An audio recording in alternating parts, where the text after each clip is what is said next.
এখন আমাদের থেকে আসরের পর্যন্ত তো সময়ই নাই। উনি তো 2-4 দিন শোনাবেন, কিছু বলবে। তাহলে এই হুজুর 10 মিনিট আর বলা যাবে না, আপনি আর 10 মিনিট বলেন। আচ্ছা, তারপরে যান। আমাদের তো ওরকম হুজুর নাই, আমরা হুজুর একজনই সেট করেছি। হ্যাঁ, আর আমাদের এই মসজিদের ইমাম আর আমার ওই মসজিদের আমাদের সঙ্গে থাকে। আর জিকির মাহফিল পরিচালনা করবেন আমার দিন সাহেব, পারে ভালো, ওনাকে দিয়েছি। আর সার্বিক তত্ত্বাবধানে এনে এই গুণাগার আমার বইটা দেন। আর আমি ঘোরাফেরা করছি। ও আমার বই লাগবে এখন? আর লাগবে না, আর অল্প সময় শেষ করবে। কিছু আরো 10 মিনিট, আরো 10 মিনিট করে আজানগুলো হয়নি, হয়ে গেছে। আজান হয়নি, ও আজান শেষ। আলহামদুলিল্লাহ। বলছিলাম নবী প্রেমের কথা। নবীর আশিক যারা, আল্লাহ রাব্বুল আলামিন কিয়ামতে তাদেরকে মাফ করে দেবেন। কথা ঠিক না বেঠিক? নবীর উম্মত যারা, খাঁটি উম্মত যারা, তাদেরকে আল্লাহ তাআলা কিয়ামতে মুসিবতের দিনে তাদেরকে আল্লাহ রাব্বুল আলামিন নাজাতের দরিয়া করে দেবেন। জোরে বলেন সুবহানাল্লাহ। আমার বন্ধুগণ, ভাইয়েরা আমার, অল্প সময় আলোচনা করব ইনশাআল্লাহ।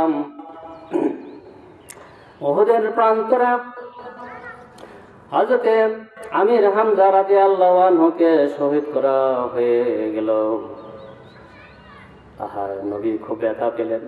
নবী করিম সাল্লাল্লাহু আলাইহি সাল্লাম, উহুদ প্রান্তরের যুদ্ধটা শেষ হয়ে গেল। নাম বলে দেন। নবী আমার হুজুরে করিম সাল্লাল্লাহু আলাইহি সাল্লাম, এরপর যুদ্ধ থেমে গিয়েছে। নবী আমার বললেন, সাহাবারা রে, আমার আমির হামজা কই, আমার আমির হামজা কই? জোরে বলেন সুবহানাল্লাহ। সাহাবারা বললেন, আমির হামজা যুদ্ধে শহীদ হয়ে গিয়েছেন।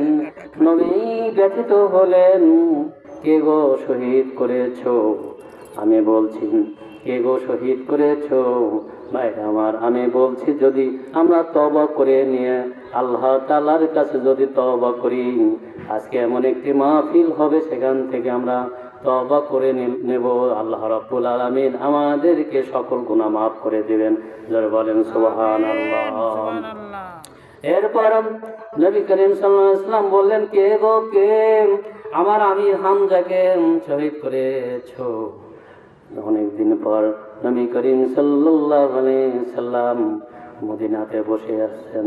এমন সময় এক সাহাবী বললেন, নবী, আপনাকে আপনার আমির হামজাকে উহুদের প্রান্তরে শহীদ করেছেন ওয়াসি ইবনে হারব নামক এক ব্যক্তি।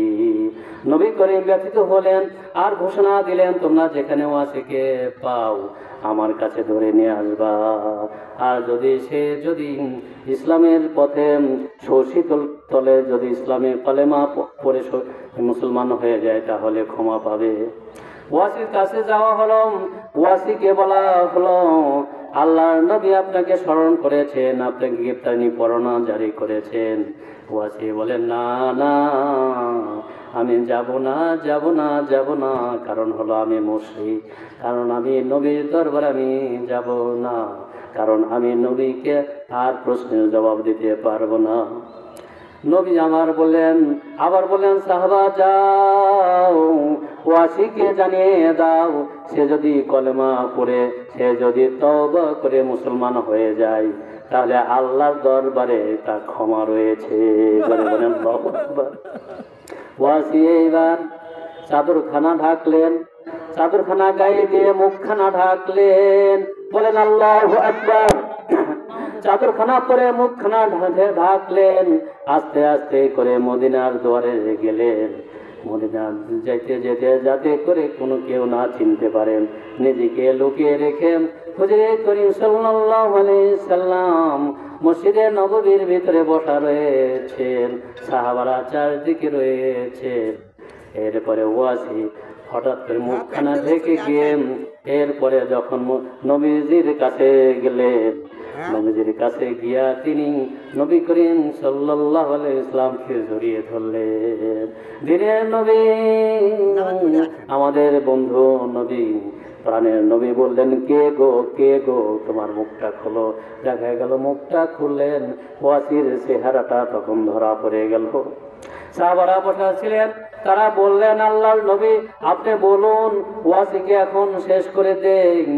দয়ার নবী, প্রাণের নবী বললেন, না না, আমার চাচাকে মেরেছে, চাচাকে মেরেছে, আমার কষ্টটা আমার বুকে ধরা রয়েছে, কিন্তু সে যদি আল্লাহর যদি মান আনে, আল্লাহ রসুলকে যদি সে পালন করে, আমার আল্লাহ ঘোষণা দিয়েছেন, ইয়া আইয়ুহাল লাযীনা আমানু তুবু ইলাল্লাহি তাওবাতান নাসুহা।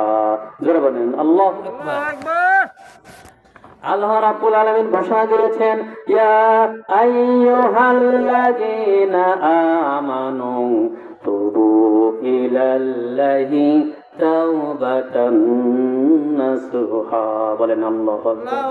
নবী আমার সোনার জবান দিয়া সাহাবাদেরকে বলছেন, ও আমার সাহাবীরা শুনে রেখে দাও, যদি ওয়াসি তওবা করে নেয় আর আল্লাহর প্রতি যদি মান আনে, আমার আল্লাহ ঘোষণা করেছেন, আমার আল্লাহ তাআলা রব্বুল আলামিন তাকে maaf করে দিবেন। জোরে বলেন আল্লাহু আকবার।